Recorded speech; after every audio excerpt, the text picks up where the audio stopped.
नमस्कार, स्वागत है आप सबका। मैं पुनीत पाठक और आप देख रहे हैं मेरा मध्य प्रदेश। सबसे पहले आपको एक खबर दिखाते हैं छत्तीसगढ़ की राजधानी रायपुर से। एक बड़ी खबर है, एक और कोरोना पॉजिटिव मिला है। भिलाई की रहने वाली महिला पॉजिटिव पाई गई।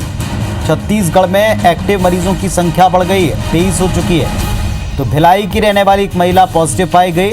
छत्तीसगढ़ में एक्टिव मरीजों की संख्या अब 23 हो चुकी है।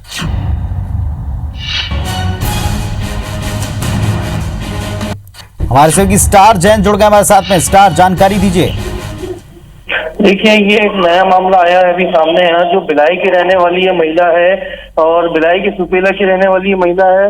इसकी RT-PCR टेस्ट जो रिपोर्ट आई है वो पॉजिटिव पाई गई है।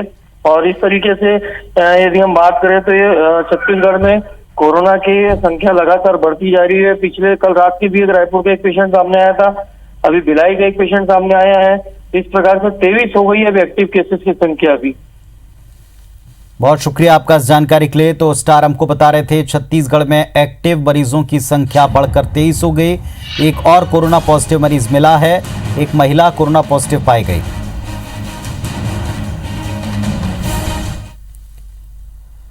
और एक बड़ी खबर मध्य प्रदेश से।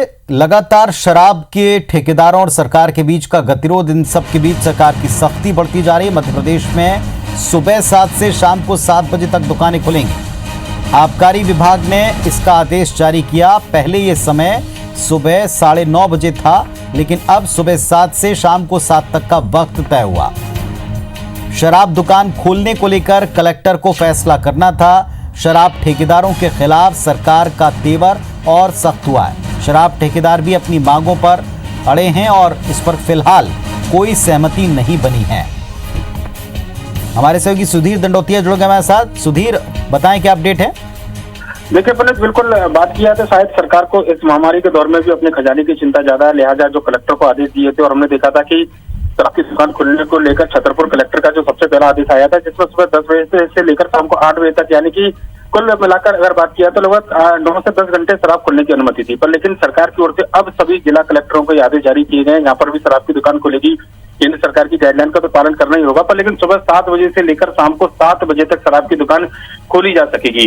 केंद्र सरकार ने शाम को 7 बजे से लेकर हर तरीके की जो दुकानें हैं उन पर खोलने पर पूरी तरह पाबंदी लगाई है। पर लिहाजा मध्य प्रदेश के अंदर शराब की दुकानों पर भी उसी तरीके की रियायत दी गई है, और जैसे कि आम दुकानों पर दी जाती है। और आज जो है वो वाणिज्य विभाग की ओर से आदेश जारी किए गए हैं, जिसमें मध्य प्रदेश के सभी कलेक्टरों को ये ताकीद दी गई है कि जहां भी शराब की दुकान खोली जानी है वो सुबह 7 बजे से लेकर शाम को 7 बजे तक खोली जाए, और इसमें किसी भी तरह का कोई भी परिवर्तन जो है बिना सरकार की अनुमति या फिर विभाग की अनुमति के ना किया जाए। कलेक्टर अपनी ओर से कोई निर्णय नहीं ले पाएंगे।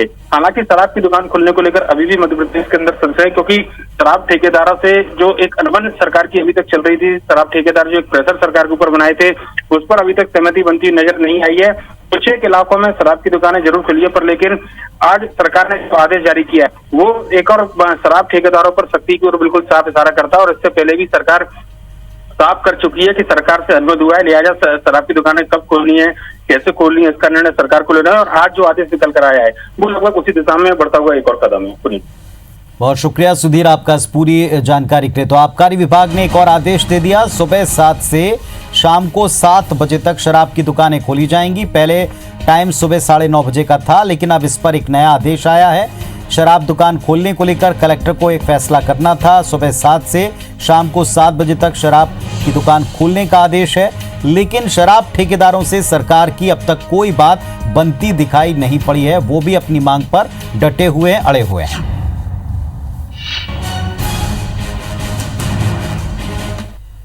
लॉकडाउन के बीच में शराब दुकान बंद रहने से मध्य प्रदेश के आबकारी विभाग को 1800 करोड़ के राजस्व का नुकसान हुआ है। आबकारी विभाग की समीक्षा के बाद घाटे का अनुमान सामने आया। विभाग के मुताबिक ये घाटा मार्च अप्रैल में शराब दुकानें बंद रहने से हुआ है। इन दोनों महीनों में विभाग ने 3203 करोड़ राजस्व प्राप्ति का टारगेट तय किया, लेकिन शराब दुकानें बंद रहने से दोनों महीनों में कुल राजस्व 1463 करोड़ ही मिला। माना जा रहा है कि राजस्व जुटाने के लिए ही सरकार ने लॉकडाउन के बीच में शराब दुकानें खोलने का फैसला किया।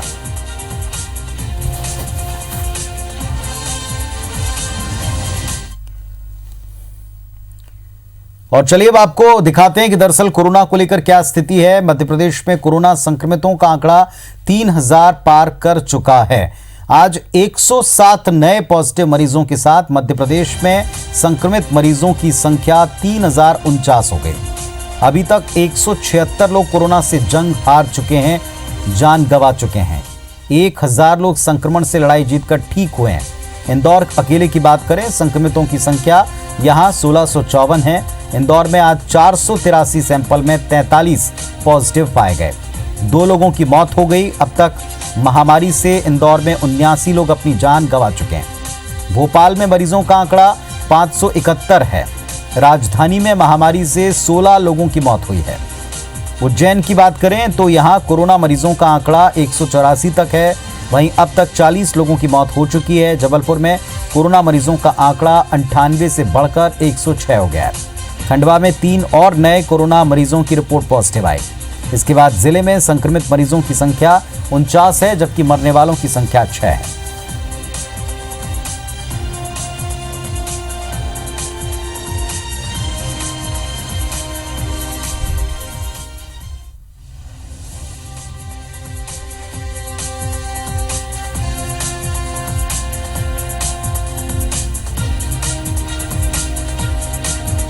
और देखिए अब आप छत्तीसगढ़ का अपडेट भी देख लें। 22 एक्टिव केस अभी तक इसमें दिखाए गए। मरीजों की संख्या बढ़ गई है। आपको बता दें मरीजों की संख्या जो है वो बढ़ गई है। अब 59 मरीज हैं अभी तक जो सामने आए हैं। 36 मरीज इसमें ठीक हुए हैं। चलिए, मध्य प्रदेश में असंगठित क्षेत्र के मजदूरों के लिए मुख्यमंत्री जन कल्याण संबल योजना को एक बार फिर शुरू किया है। सीएम शिवराज सिंह चौहान ने योजना की री-लॉन्चिंग की। संबल योजना 2018 में शुरू की गई थी, जिसके बाद नई सरकार ने इसको बंद किया था। संबल योजना की पात्र महिला हितग्राही के खाते में शिशु जन्म से पहले 4000, जन्म के बाद 12000 रुपए आएंगे। संबल योजना के तहत मध्य प्रदेश सरकार 12वीं कक्षा में अधिकतम अंक लाने वाले 5000 छात्रों को 30,000 रुपए का पुरस्कार देगी।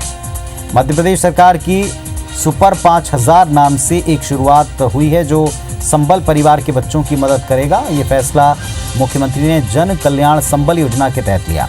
प्रदेश सरकार के मंत्री नरोत्तम मिश्रा ने इसे गरीबों के लिए मददगार योजना बताया। संबल देने वाली, सहारा देने वाली योजना संबल को हम फिर से प्रारंभ कर रहे हैं। जब संबल योजना की पात्र मेरी बहन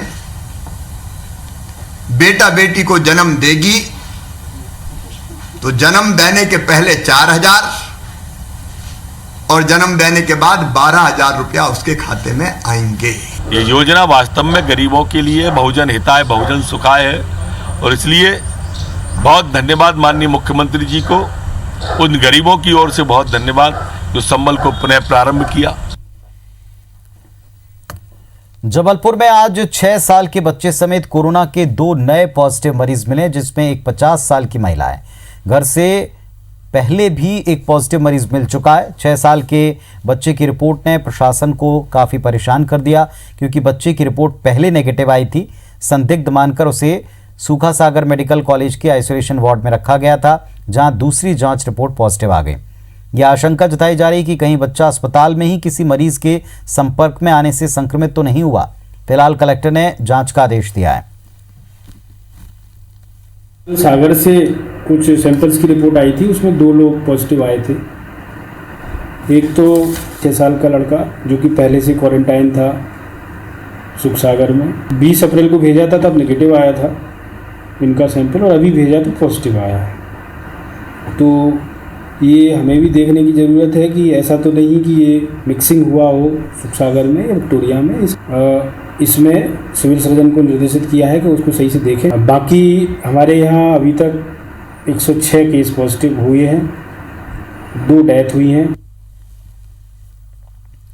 मध्य प्रदेश की आर्थिक राजधानी इंदौर की बात करेंगे। कोरोना वॉरियर्स पूरे समर्पित भाव से काम कर रहे हैं। शहर में कुछ डॉक्टर्स के साथ पुलिसकर्मी भी कोरोना की चपेट में आ चुके हैं। कुछ पुलिसकर्मियों की कोरोना के चलते मौत भी हुई है। इन सब के बीच में 24 घंटे संक्रमित इलाकों में पुलिस जवान अपनी ड्यूटी सतत निभा रहे हैं। मंगलवार को साउथ तुकोगंज थाना पुलिस ने क्षेत्र के कुछ प्रमुख कॉलोनियों में फ्लैग मार्च किया। इस बार मार्च निकालने का अंदाज अलग था। पुलिस गाड़ी के बजाय साइकिल से लोगों के बीच में पहुंची। इस दौरान लोग पुलिस के सम्मान में दिए जलाकर घरों से बाहर निकले। महिला और बुजुर्गों ने आरती उतारकर जवानों को अच्छी सेहत की कामना की। फ्लैग मार्च जंजीर वाले से होते हुए हाईकोर्ट चौराहे पर आकर खत्म हुआ।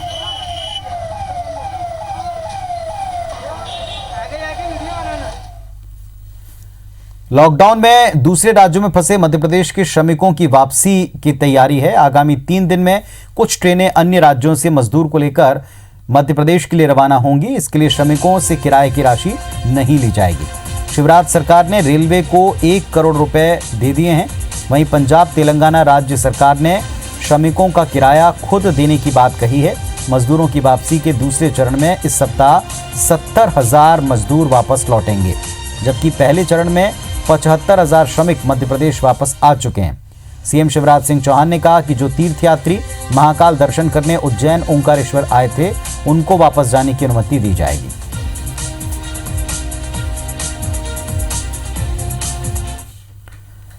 कोरोना संक्रमण ने सबको परेशान कर रखा है। न केवल व्यापार उद्योग बल्कि खेती किसानी पर भी बुरा असर पड़ा है। किसान मायूस हैं। लॉकडाउन ने आगर मालवा के फूल और संतरा किसानों की दशा बिगाड़ दी। ग्राम बेटखेड़ा के किसान मुकेश गोस्वामी ने अपने खेतों में लहरा रहे रंग बिरंगे फूलों की फसल को ट्रैक्टर चलाकर खुद रौंदा, नष्ट किया। 20 बीघे में बोए करीब 1500 संतरे के पेड़ काटकर फेंक दिए गए। अब वे सब्जी बोएंगे।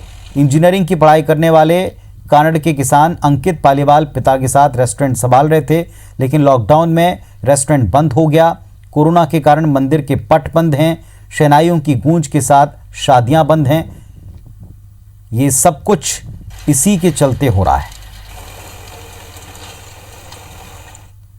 कोरोना महामारी के चलते 45 दिन के लिए रिहा किए गए कैदियों को अब अतिरिक्त राहत मिल गई। तीसरी बार लॉकडाउन बढ़ने के चलते कैदियों को दी गई अंतरिम जमानत अवधि 45 दिन और बढ़ा दी गई। मध्य प्रदेश हाईकोर्ट की हाई पावर कमेटी का फैसला है। पिछली 28 मार्च को कैदियों को अंतरिम जमानत मिली थी। सुप्रीम कोर्ट ने इसके लिए निर्देश दिया था कि ऐसे कैदी जिनके जुर्म की सजा 5 साल कैद से कम है, उनको इसका लाभ दिया जाए। इसके बाद 5 साल से कम सजा वाले कैदियों को अंतरिम जमानत दी गई। अब अपने नए फैसले के संबंध में हाईकोर्ट ने सभी जिला और सत्र न्यायाधीशों को मेमो जारी किया है।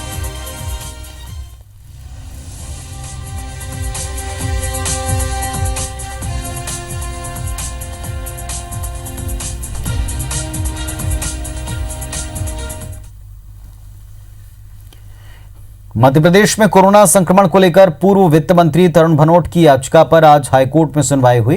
भनोट की ओर से हाईकोर्ट में सरकार द्वारा कोरोना को लेकर किए गए काम का ब्यौरा पेश किया गया। इसमें बताया कि देश में जब कोरोना संक्रमण का पहला मामला सामने आया था, तब से ही मध्य प्रदेश में कमलनाथ सरकार ने कोरोना संक्रमण की रोकथाम पर काम करना शुरू कर दिया था।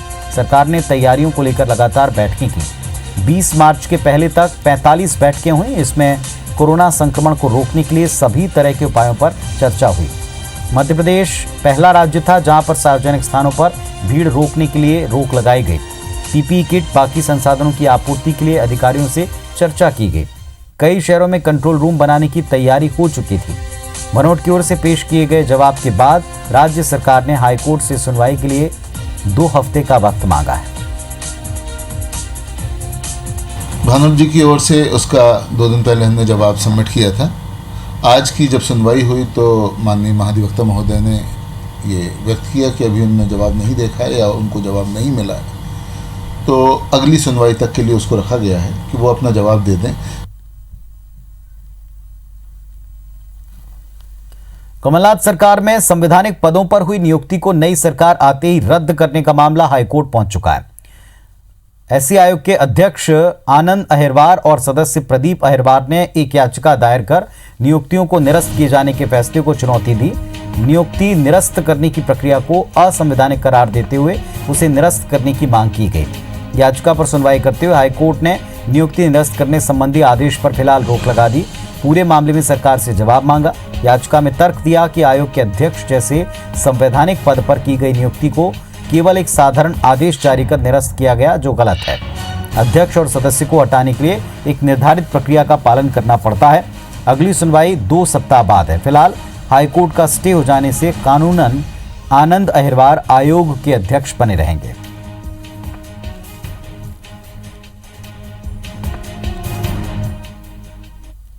मदद करें कोरोना को लेते हुए और कॉशियस तरीके से कंट्रोल एक्टिविटीज स्टार्ट करें। फिर उसी तरीके से 4/3 को state level media workshop organise हुआ। प्रदेश के मुखिया शिवराज सिंह चौहान के मंत्रिमंडल विस्तार का इस हफ्ते शपथ लेने का क्रम हो सकता है। सीएम शिवराज ने भी इस बात के संकेत दिए कि लॉकडाउन के बीच में देश प्रदेश की नजरें शिवराज कैबिनेट विस्तार पर हैं। प्रदेश की सियासत भी इस कैबिनेट विस्तार को लेकर गरमाई है।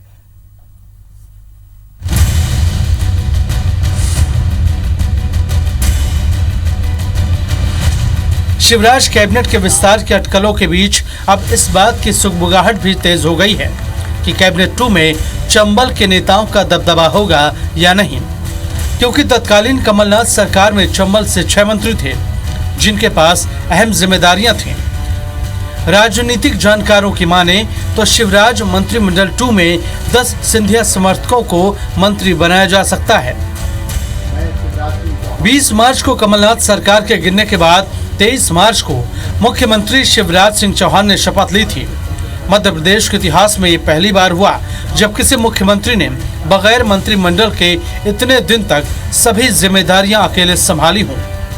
लेकिन अब कोरोना से जंग के बीच कांग्रेस और बीजेपी अपनी चुनावी तैयारियों को परवान चढ़ाने में लगी हुई हैं, क्योंकि आने वाले 6 महीने में ग्वालियर चंबल की 16 सीटों के साथ ही मध्य प्रदेश की 24 सीटों पर उपचुनाव होना है।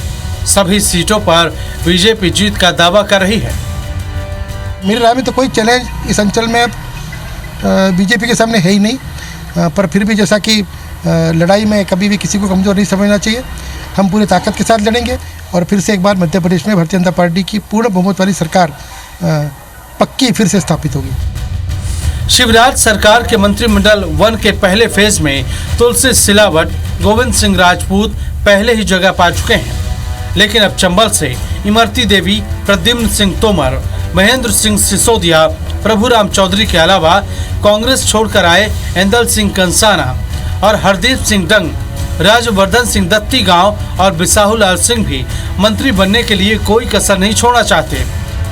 सभी एड़ी चोटी का जोर लगा रहे हैं, या यूं कहें कि ज्योतिरादित्य सिंधिया बीजेपी के आला नेताओं से लेकर सूबे के मुख्यमंत्री से चर्चा में लगे हुए हैं।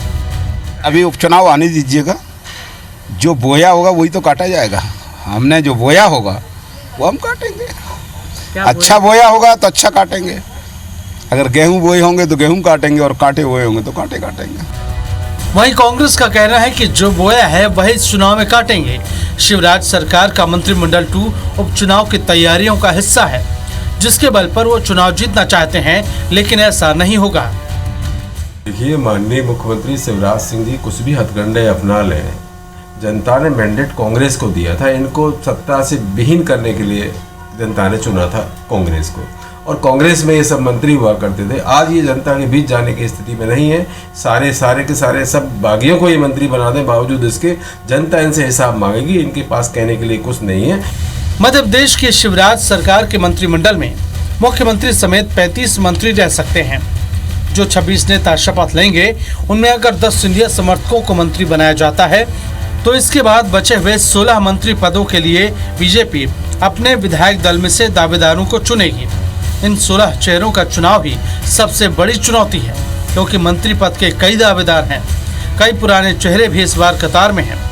बीजेपी के सामने अपनों को मनाना सबसे ज्यादा मुश्किल काम होगा। मुश्किल ये भी है कि बीजेपी में शामिल होने वाले बाकी दूसरे 12 विधायकों को भी निगम मंडलों में एडजस्ट करना है। नासिर गौरी, IBC 24, ग्वालियर। चंबल में खूंखार डकैतों में से एक नाम ऐसा उभरा जिसने बाकी सब नामों की चमक को फीका कर दिया। नाम था मोहर सिंह का। कभी चंबल के बीहड़ में राज करने वाला यह डकैत मौत से आखिरकार हार गया। लंबे समय से बीमार 92 साल के मोहर सिंह ने मंगलवार सुबह 9 बजे अंतिम सांस ली।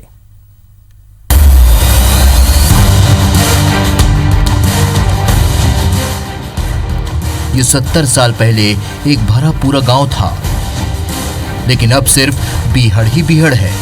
गांव अब इससे लगभग 1 किलोमीटर दूर जाकर बस गया है। और पुराना गांव बिसुली नदी के कछार में समा गया है। लेकिन इसी गांव से शुरू हुई एक डाकू मोहर सिंह की कहानी। मोहर की जिंदगी में अपनी छोटी सी जमीन को बचाने की जंग थी और नाकामयाब मोहर सिंह की जिंदगी बीहड़ में भटक गई, जहां हजारों डाकुओं को पनाह देने वाले चंबल के बीहड़ में मान सिंह के बाद सबसे बड़ा नाम था मोहर सिंह का। मोहर सिंह, जिसके पास 150 से भी ज्यादा डाकू थे, उत्तर प्रदेश, मध्य प्रदेश और राजस्थान की पुलिस फाइलों में E1 यानी दुश्मन नंबर 1 के तौर पर दर्ज था। 1960 में अपराध की शुरुआत करने वाले मोहर सिंह ने इतना आतंक मचा दिया था कि पुलिस चंबल में घुसने तक से खौफ खाने लगी थी। मोहर सिंह एक छोटा सा किसान था, जिंदगी मजे से चल रही थी, लेकिन उसकी जमीन का कुछ हिस्सा दूसरे परिवार ने दबा लिया। पुलिस ने भी साथ नहीं दिया। उसके बाद दूसरे पक्ष ने मोहर सिंह के साथ मारपीट भी कर दी। परेशान होकर मोहर सिंह ने चंबल की आखिरी रीति अपनाई और बागी बन गए। मोहर सिंह और उसके गैंग पर 12 लाख का इनाम घोषित था, लेकिन बहू बेटी को छेड़ने या परेशान करने का कोई मामला कभी कहीं दर्ज नहीं हुआ। मोहर सिंह ने 1972 में अपने गिरोह के साथ पगारा बांध पर जयप्रकाश नारायण से मुलाकात की और फिर 14 अप्रैल 1972 को गांधी सेवा आश्रम जौरा, जिला मुरैना में अपने साथियों सहित गांधी जी की तस्वीर के सामने हथियार रखकर आत्मसमर्पण कर दिया। दिलीप सोनी, IBC 24, भिंड। तो इस बुलेटिन में फिलहाल इतना ही। तमाम खबरों अपडेट्स के लिए आप देखते रहिए IBC 24। नमस्कार।